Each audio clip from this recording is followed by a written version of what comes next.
என்னோட லீடர் வந்து is a very very strong leader. Is a very strong leader. யார் வந்து சைலன்ஸ் மெயின்டைன் பண்ணுறாங்களோ, நீங்கள் வேணால் எடுத்து பாருங்க, யார் வந்து சைலன்ஸ் மெயின்டைன் பண்ணுறாங்களோ தேர் இன்டு ஆக்ஷன். நான் திருப்பி சொல்கிறேன், அவர் சைலண்ட்டாக எங்கே இருக்காரு நீங்கள் பாருங்கள். ஒரு ஒர்க்கும் நடந்துக்கிட்டு இருக்கு. தேர்தல் அறிக்கை குழு அனௌன்ஸ் பண்ணுறாரு, பிரச்சாரம் யார் பண்ணோன்ற லிஸ்ட் அனௌன்ஸ் பண்ணுறாரு, பார்ட்டி ஒர்க் வந்து பேரலா நடந்துக்கிட்டு இருக்கு. எங்கேயுமே சைலண்ட்டாக இல்லையே. நீங்கள் என்ன எதிர்பார்க்குறீங்கன்னா ஸ்டாலின் அவர்கள் மாதிரி தொடர்ந்து ட்வீட் பண்ணணும்னு எதிர்பார்க்குறீங்க. அது குரல் கிடையாது. Silence and work through action, circle of action தான் இம்பார்ட்டன்ட். பார்ட்டி ஸ்ட்ரக்சர் வந்து இன்னைக்கு அவ்வளோ ஸ்ட்ரென்த் பண்ணியிருக்காரு. So is a very very strong leader. Is very strong leader.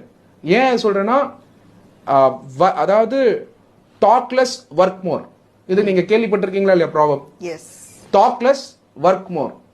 Work more இதுதான் ரொம்ப இம்பார்ட்டன்ட். அவர் சொல்லக்கூடியது எப்பயுமே எல்லாருக்கும், கட்சி தொண்டர்களுக்கும் சரி, அதே மாதிரி இரண்டாம் கட்ட தலைவர்களுக்கும் சரி, எல்லா இடத்துலையுமே அவர் சொல்றது வந்து டாக்லெஸ் work more. Work more, work more, work மோர்.